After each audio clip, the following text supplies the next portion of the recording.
Hoje nós vamos tratar de um período que durou aproximadamente 350 anos. Então, que veja que foi um período razoável até, que é o período do livro de Juízes. Então, eu peço que você abra sua Bíblia já no livro de Juízes. E você vê que o Juízes está meio que meio que no meio do Antigo Testamento, um pouco antes. Já passamos por Gênesis, Êxodo, Levítico, Número, Deuteronômio, Josué, Juízes, Ruth, tá? Mas antes da gente chegar e falar sobre o livro de Juízes, vamos ver o que a gente caminhou até aqui. Não vai ser um resumão, só para vocês terem uma ideia de como que a gente caminhou até aqui na história, saindo desde de Adão, Eva. Vou tirar esse negócio aqui que é chato. Pronto.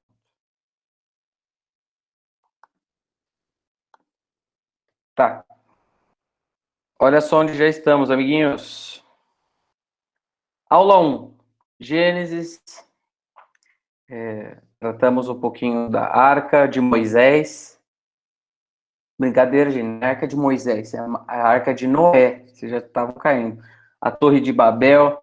Olha aqui, em Gênesis 3, lá o homem e a mulher que pecaram. E também o livro de Jó, o personagem Jó, ainda que ele não esteja no livro de Gênesis, nem lá no comecinho ainda, ele foi alguém que viveu no meio disso tudo, nesse período. Tá? Aula 2, ainda tratando lá sobre o livro de Gênesis, principalmente a partir do capítulo 11, do capítulo 12. E o que foi destacado nessa aula aqui foi sobre como que os filhos de Abraão, o próprio Abraão, se relacionando com pessoas de outra nação que não temiam o mesmo Deus deles, e a consequência devastadora que isso teve em suas vidas e também na história. Palestinos e israelitas lutam e brigam até hoje. Onde que isso começou?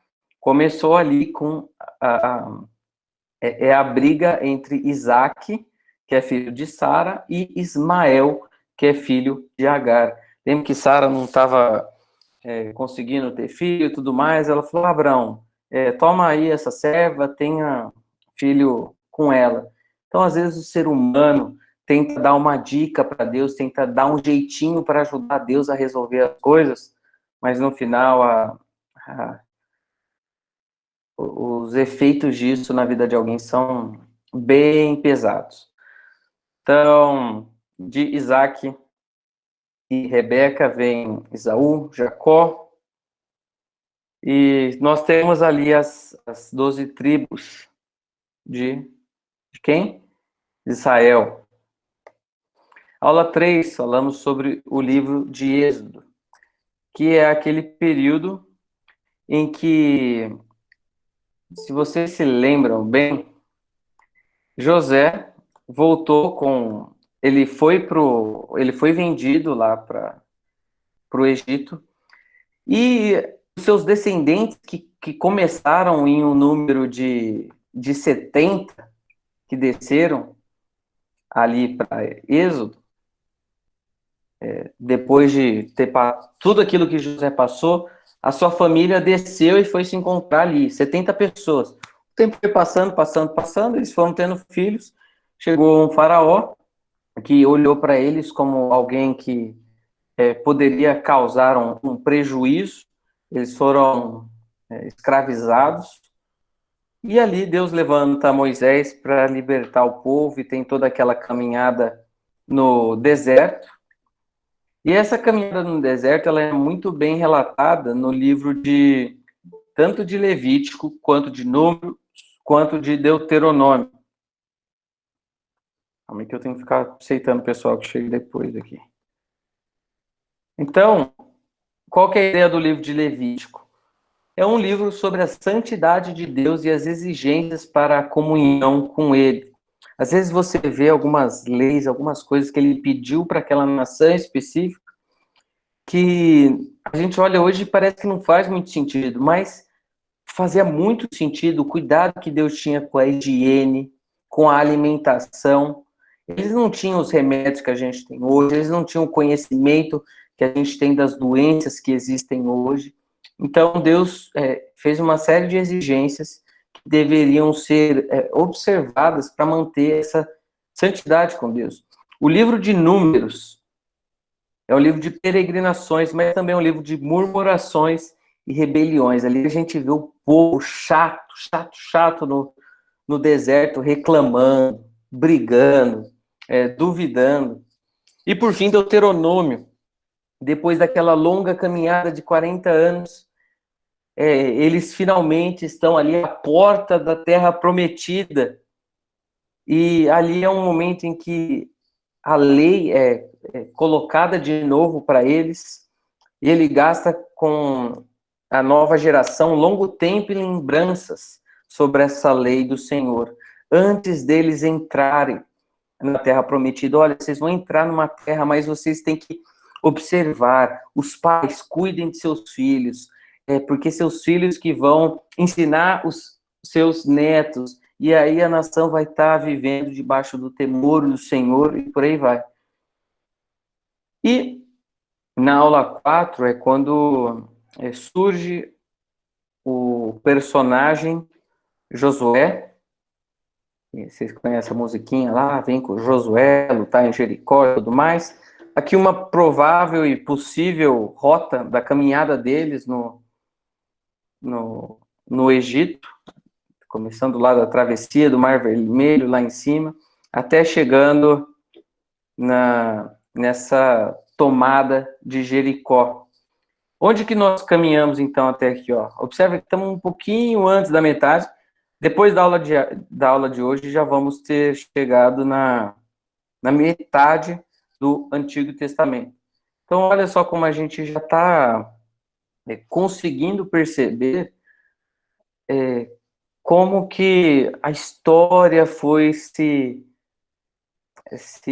desenrolando, sabe? Às vezes a gente ouve, a Terra Prometida, tal, mas, nossa, lembra que isso começou lá em Gênesis, com uma promessa a Abraão, com toda a sua descendência.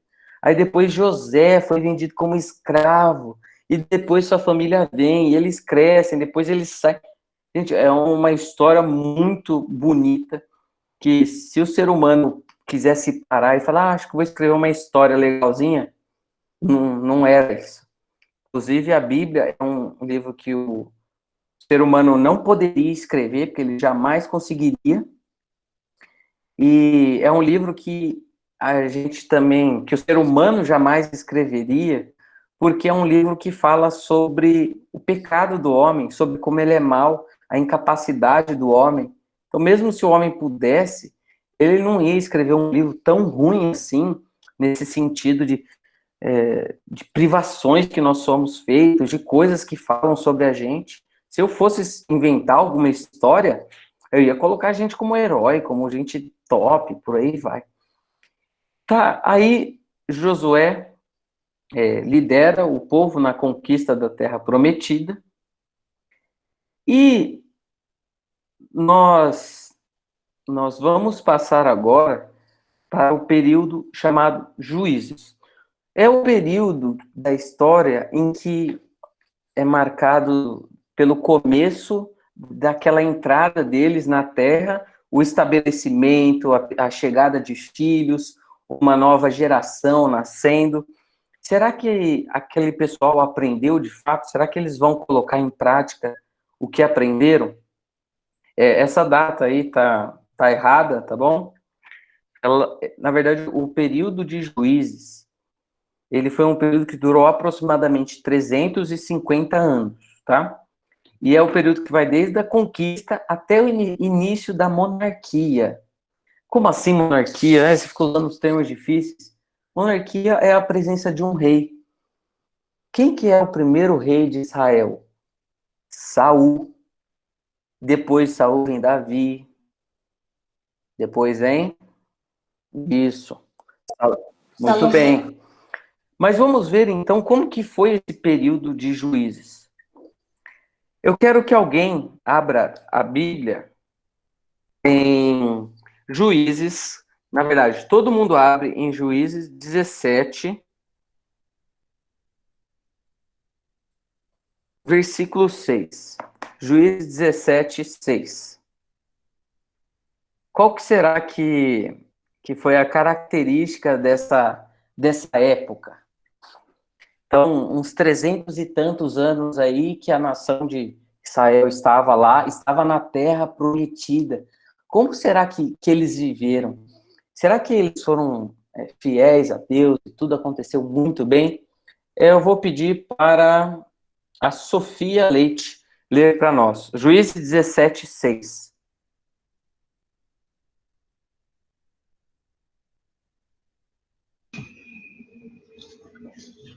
Juízes 17, 6, né? Isso. Naquela época, não havia rei em Israel. Cada um fazia o que lhe parecia certo. Ok. Alguém está com uma versão diferente? Obrigado, Sofia. Alguém está com a versão diferente? Pode ler para nós. Qual que é o capítulo do versículo? Eu tenho 17, 6. diferente. Pode ler para a gente, por gentileza. Pode ler. Isso. Tá. Naquele tempo não havia rei em Israel, e cada um fazia o que bem queria. Olha só a descrição. A gente pode dizer que esse versículo, se você está aí com a sua caneta, está anotando em algum lugar, faz uma marca aí, que esse é um dos versículos principais do livro de Juízes. Sabe, não sei se vocês já viram isso acontecer, ou se vocês vivenciaram isso, mas às vezes acontece alguma greve, por exemplo, das polícias. Pensar que é algo que aconteceu na... Acho que, não tô lembrando aqui. Não tem nada a ver. Ô, Nina, brincadeira. Não, mas não tem nada a ver com a greve dos caminhoneiros. Mas o que é? Policial não pode fazer greve. O que aconteceu? Os familiares dos policiais e tudo mais foram em frente àqueles batalhões em que eles ficavam e ficaram ali na frente. Então, de uma certa maneira, os policiais não estavam fazendo greve, mas eles não poderiam sair. Até poderiam, né, meter esse bala no pessoal lá, que eles não iam fazer isso. Mas o que aconteceu? Que uma cidade, não lembro se foi no Rio de Janeiro, mas o pessoal parou e pensou, gente, não tem policial a cidade inteira, não tem ninguém aqui. Aí o que aconteceu? Aí saiu no jornal várias coisas que estavam acontecendo nas cidades. Entre essas coisas era o saqueamento de lojas. Eles entravam, iam para algum lugar, pensa aqui numa Miami Store ou em algum supermercado, quebravam a porta da frente e eles iam lá e o jornal mostrava eles saindo com televisão, com celular, com um monte de coisa, com secador de cabelo, computador embaixo do braço. Por quê? Eles pensavam o seguinte: opa, não tem ninguém me observando, eu posso fazer o que eu quiser agora porque não tem policial me olhando. Nossa, vou fazer o que eu posso. E, gente, eu não estou falando aqui de criminoso, de bandido que foi fazer isso. De uma certa maneira, eles são bandidos pelo que fizeram. Mas eu estou falando aqui de uma pessoa normal, uma dona de casa, um administrador, alguém que está lá, que tem sua banca de jornal, e ele não é um bandido no dia a dia, mas tendo tirado esse cerco dos policiais, eles foram lá e paf! O coração mal deles, sem pessoas para parar um pouco essa maldade deles, eles eram capazes de fazer as maiores atrocidades. Também algo que aconteceu em Nova York nos anos 80, e houve um negócio chamado o blackout. A cidade inteira de Nova York ficou sem energia elétrica. As luzes se apagaram durante a noite.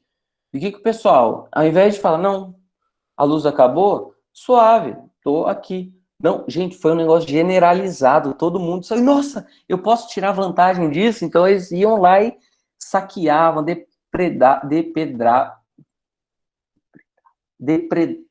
não sei a pronúncia, depredavam as lojas e tentavam tirar vantagem disso de alguma maneira. E é algo parecido que acontecia lá no período de Juízes. Não tinha um rei, não tinha um presidente do país que estava ali observando por isso, tá? Aqui é um período, vamos dizer, de teocracia. Que é teocracia? Cracia vem de kratos, que é poder, e teu, que é de theos, que é Deus. Então, Deus era o Senhor, ele que era o rei.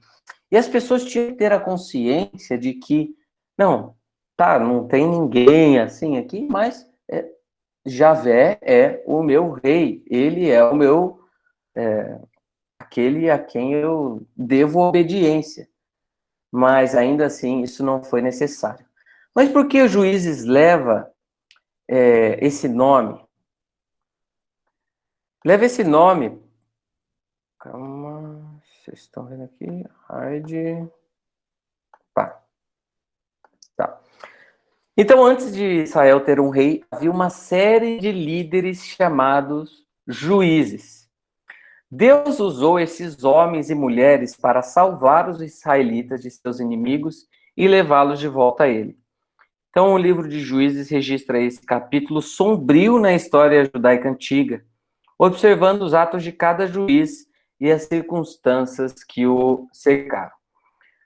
O que acontecia? A nação, de alguma maneira, estava distante de Deus, eles pecavam, e como consequência disso, alguma nação, algum povo ia lá e subjugava, dominava determinada parte da nação de Israel.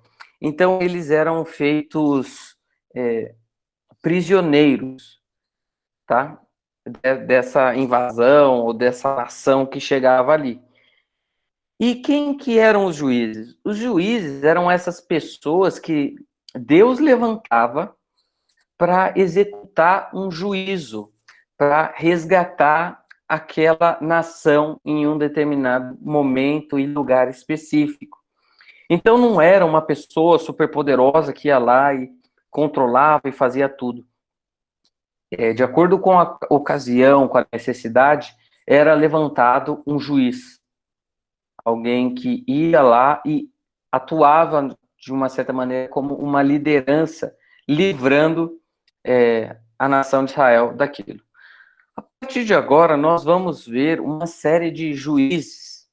Tem vários nomes, alguns mais conhecidos, outros nem tanto.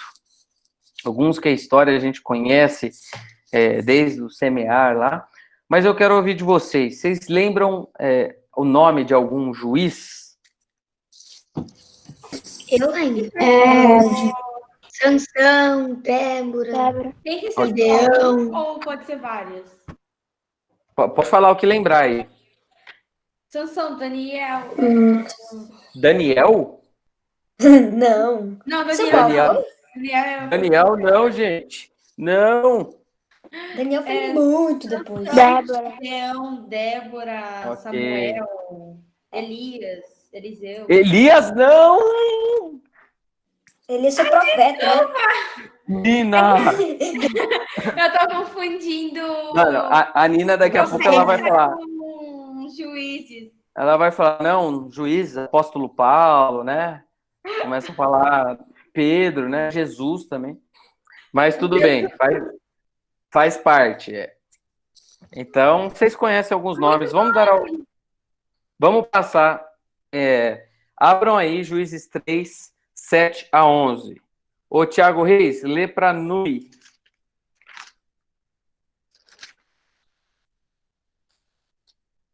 Juízes 3, 7, 11.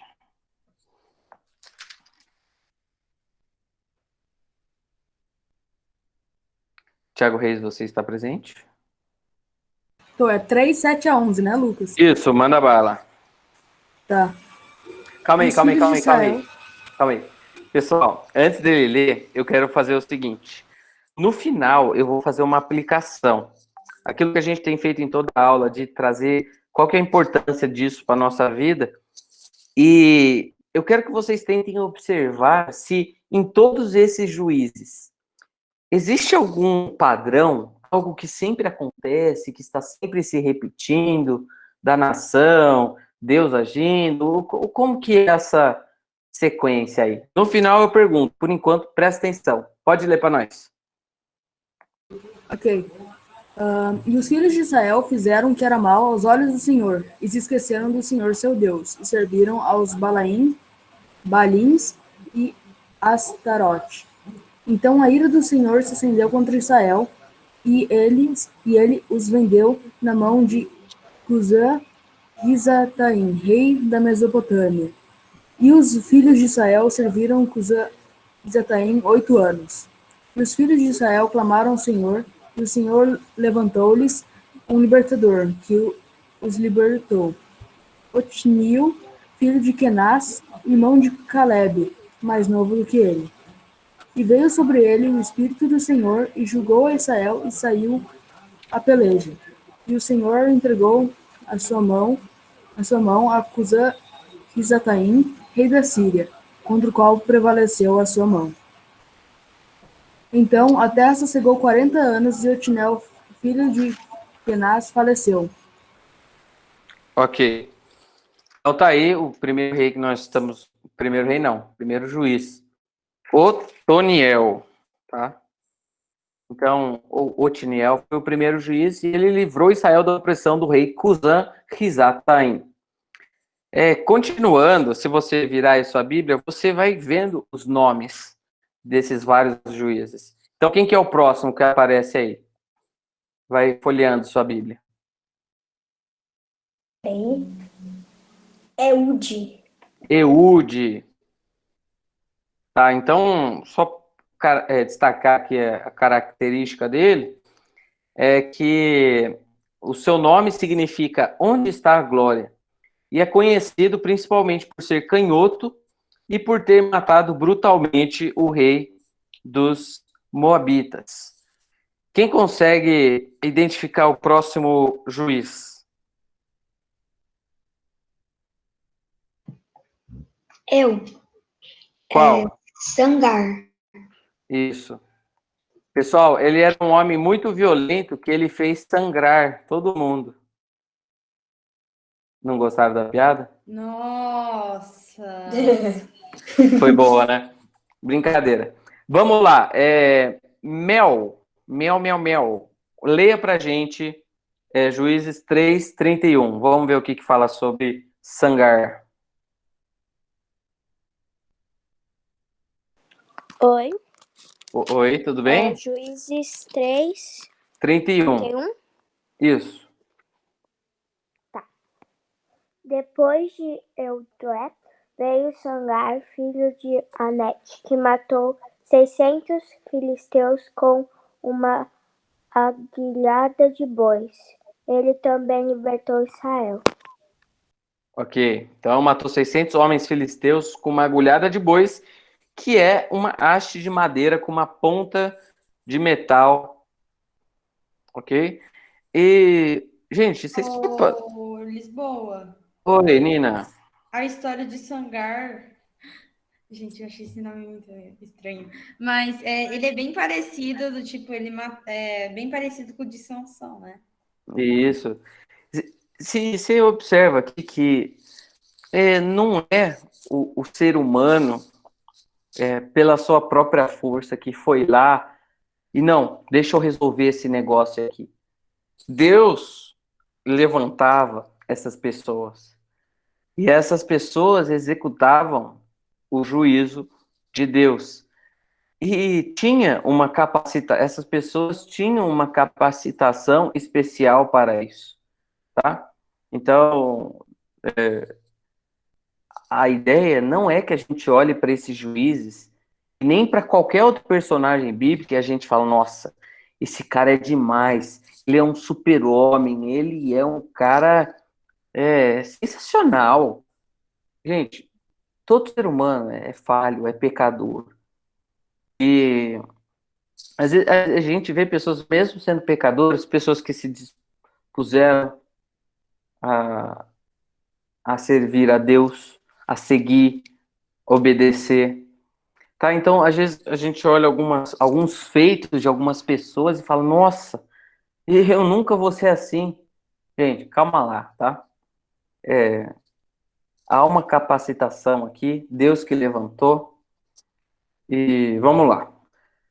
Próximo, qual que é o próximo juiz aí da Bíblia de vocês? São dois. Quem?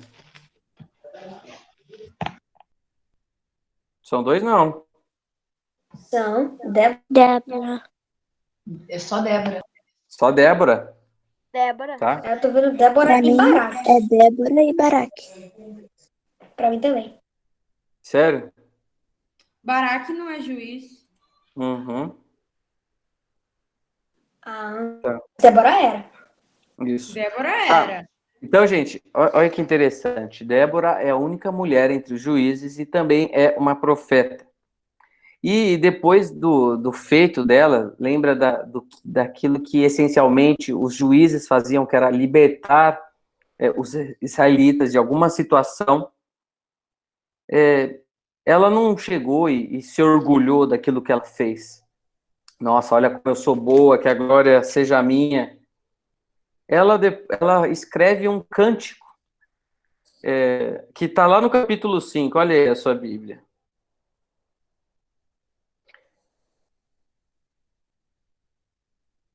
Olha só o versículo 4 em diante. Ó Senhor, quando saíste de Seir, quando marchaste desde os campos de Edom, a terra estremeceu, os céus gotejaram, as nuvens despejaram água. Os montes tremeram perante o Senhor, o Deus do Sinai, perante o Senhor, o Deus de Israel. Então, mesmo ela tendo sido usada por Deus, juntamente ali com a atuação de Baraque, a gente vê que ela é alguém que chega e dá a glória a Deus. Ela não fala, nossa, eu que fiz isso, eu que conquistei tal coisa, olha como eu sou boa. Então, dê uma folheada aí nesse capítulo 5.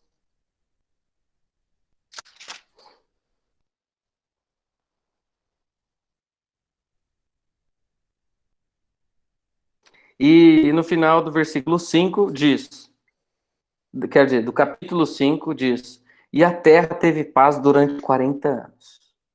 Tá? Olha só o que eu falei lá do padrão, da sequência, daquilo que acontece todas as vezes. Estou soltando algumas coisas aqui. Depois vem quem, gente? Gideão. Gideão. Gideão. E o cara. Alguém sabe me contar a história dele? Ele era o filho Vagamente. de uma família. Aí apareceu acho que foi um anjo, apareceu a ele e eles começaram a conversar.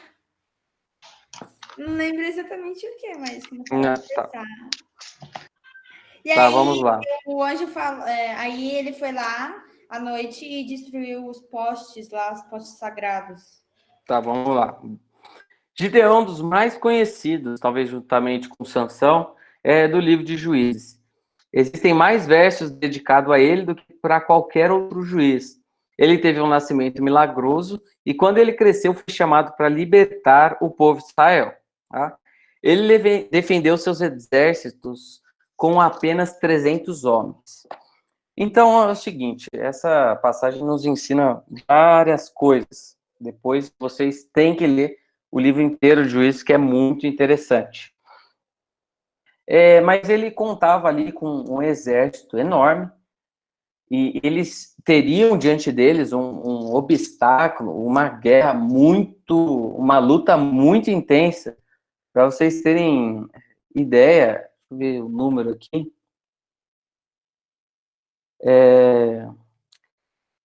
Era uma luta que eles iam enfrentar 135 mil pessoas. E ele lutou com apenas 300 homens. Na verdade, ele não tinha apenas 300 homens. Antes, ele estava um exército enorme. Mas aí ele foi fazendo algumas provas, algumas coisas assim, e ele reduziu o seu exército. Fala uma hora lá de que, de acordo com a maneira que a pessoa bebia água, a pessoa era desqualificada ou não. Porque às vezes a pessoa tomava água e se descuidava da sua arma. Então ele fala, se alguém beber água como cachorro, cara, isso é vergonhoso, sai daqui. Então ele reduziu tudo para 300. Inclusive, eu fui para esse lugar lá em Israel, onde é conhecido aqui como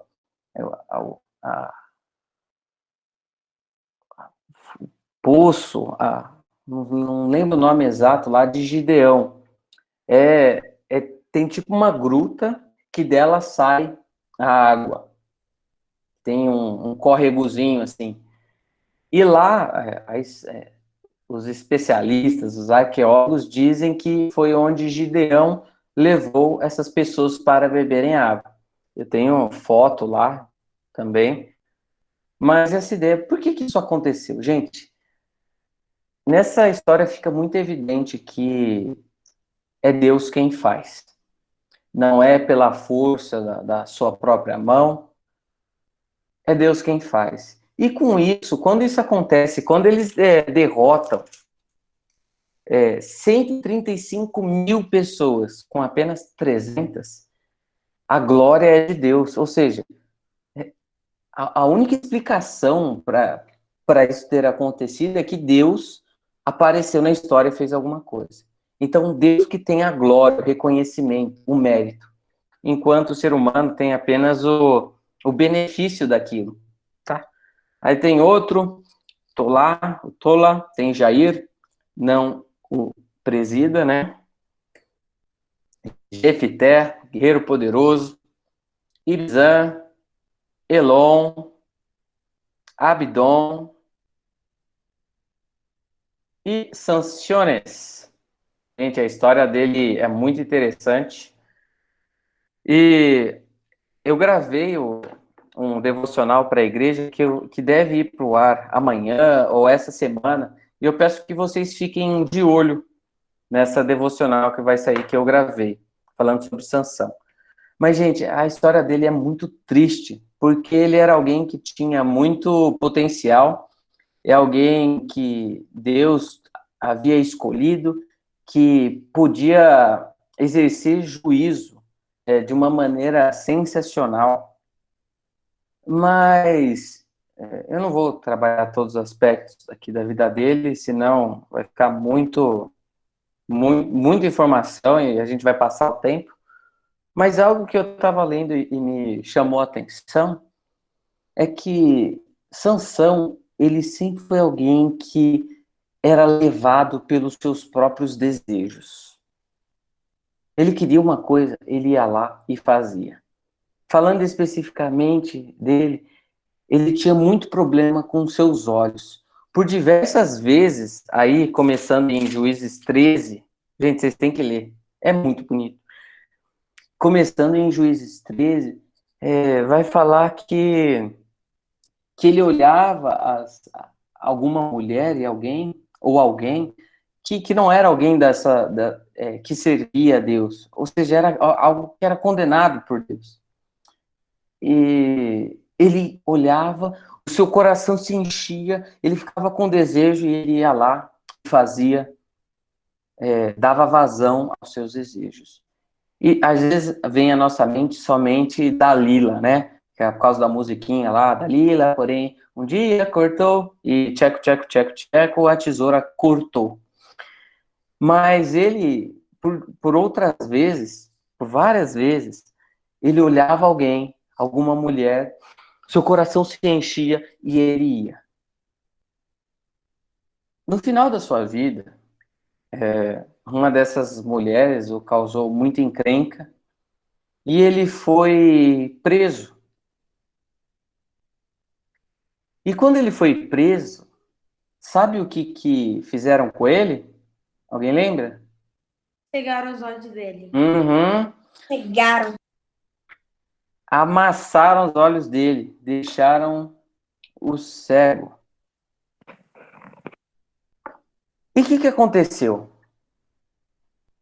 Depois que ele estava cego, ele já não tinha aquilo que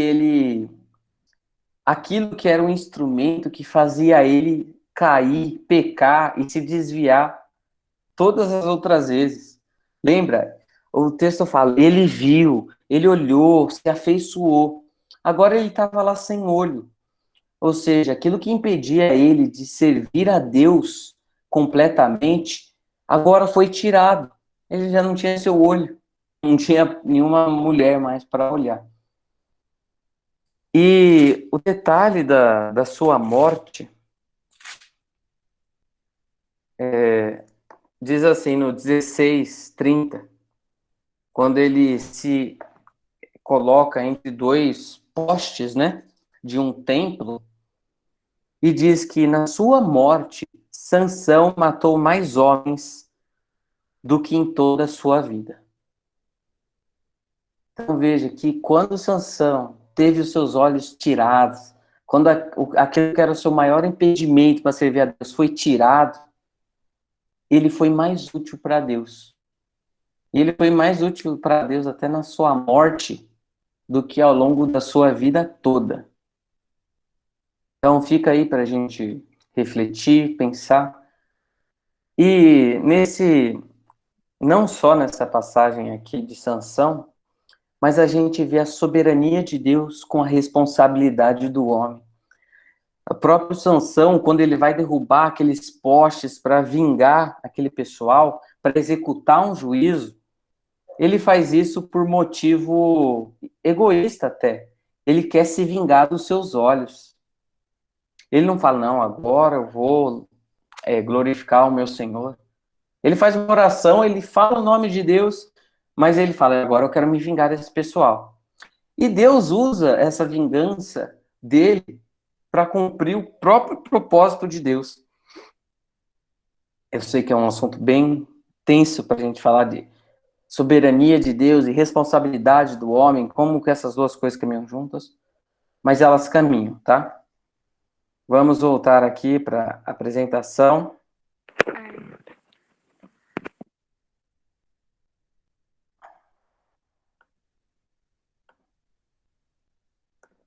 Tá? Ruth.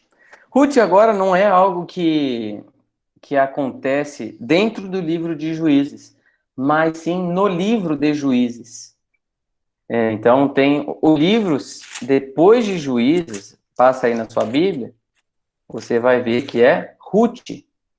O primeiro versículo diz assim: na época dos juízes, houve fome na terra. Tá?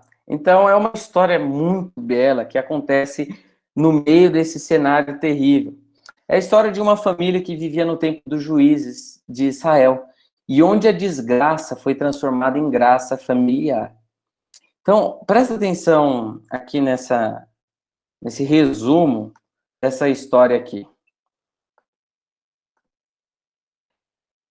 Elimeleque e Noemi, tá? Num período de fome em Belém, mudam-se com seus filhos, então, marido e mulher, mudam-se com seus filhos Malom e Quilion para Moabe. Então, eles saem lá de Belém e vão para uma outra terra, porque estava tenso lá em Belém. E eles vão com seus 2 filhos. Os seus 2 filhos,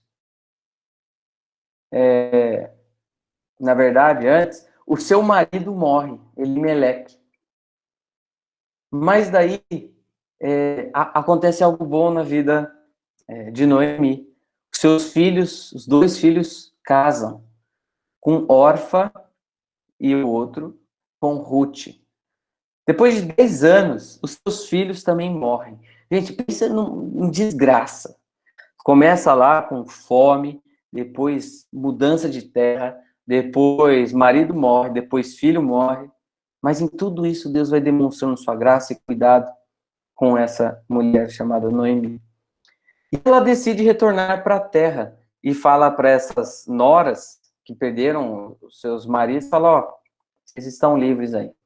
Orfa, com tristeza, se despede, fica com Moabe, e fica em Moabe, tá? Mas Ruth, que leva o nome de livro, havia adotado Noemi como sua família, e o Deus de Noemi como seu Deus. Então é uma história desse cuidado, de um amor de Ruth com essa sua ex-sogra. E elas duas voltam a Israel.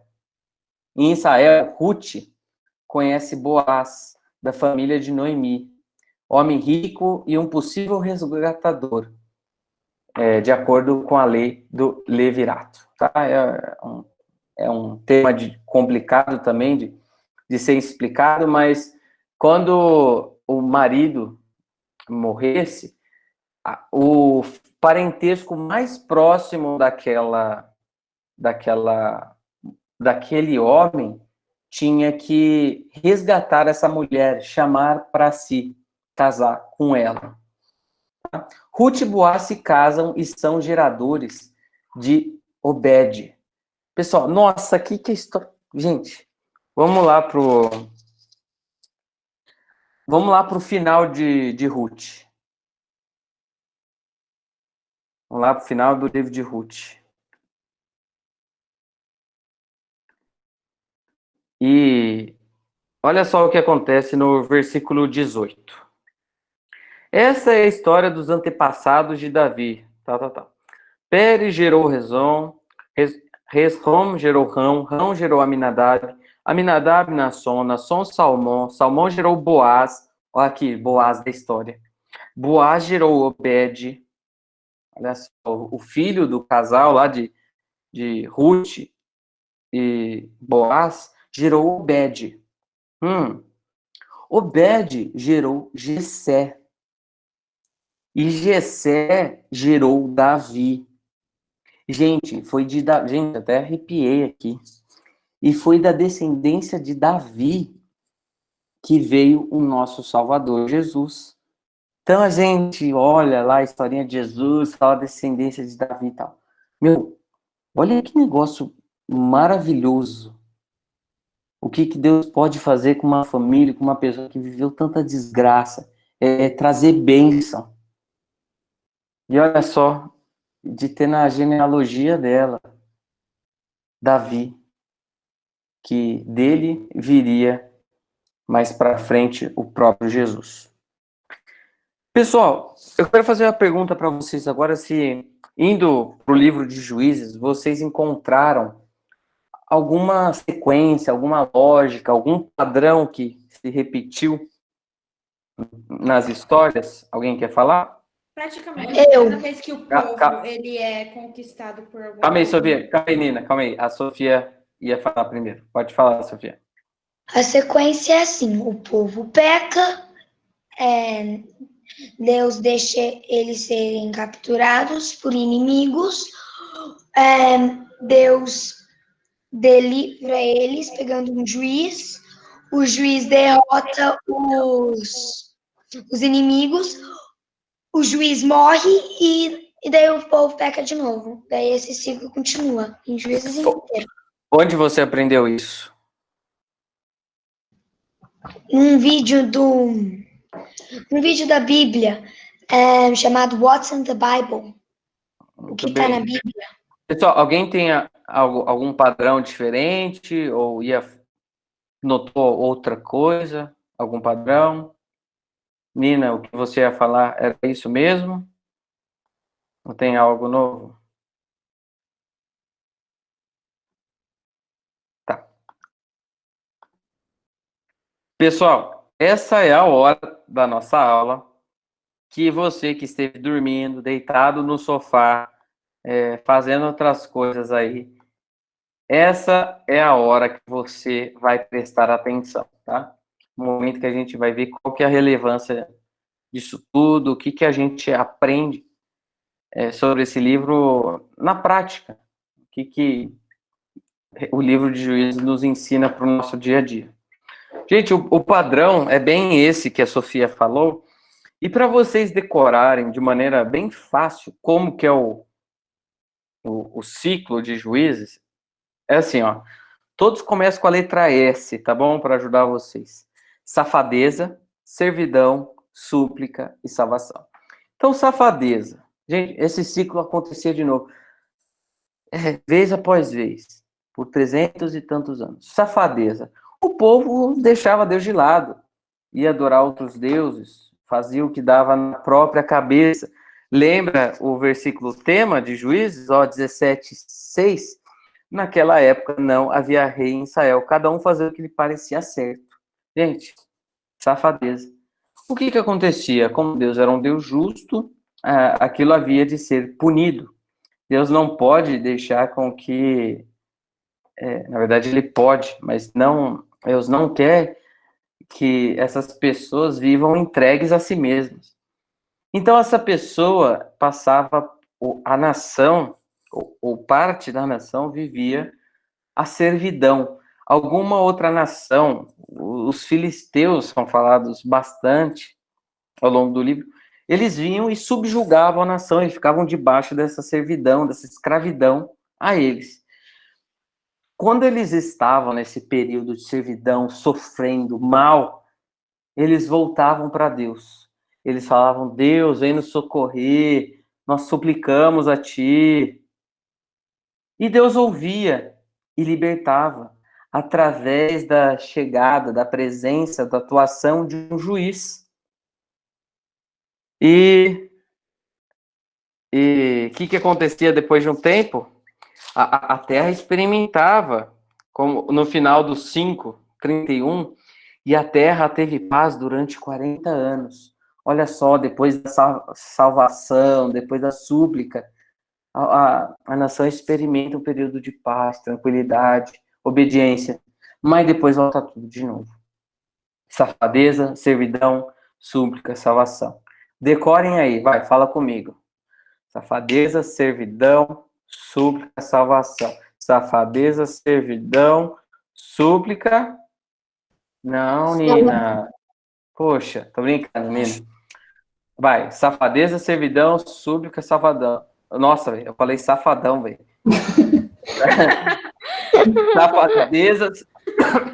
Safadeza, servidão. Súplica, salvação. Isso. Súplica, salvação. Safadeza, servidão, súplica e salvação.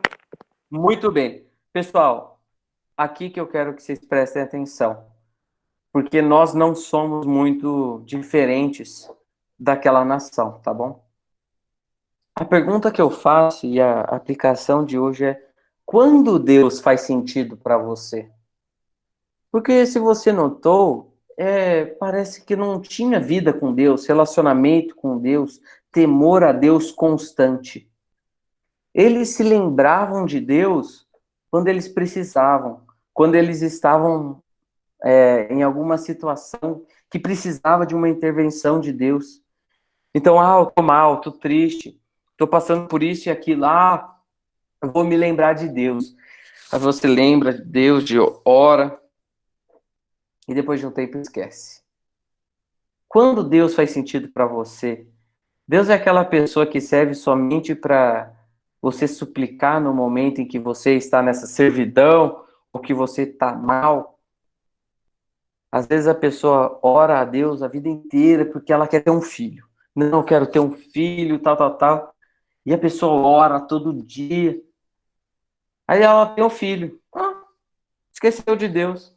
A pessoa quer ter um namorado, uma namorada, ora. Depois que tem, Deus, tchau. Ou acontece alguma enfermidade na família, nossa, eu vou ter que recorrer a Deus agora, porque senão eu tô lascado. Quando Deus faz sentido para você? É só quando você precisa de alguma coisa dele? Quando você está mal? Quando ele é aquele gênio da luz que você vai falar e ele vai responder na hora para você, trazer algum alívio? que a gente não seja que nem essa nação no período de Juízes e também ao longo da Bíblia. Isso daqui é uma tendência humana, tá? Logo tempo depois, a gente volta, tá?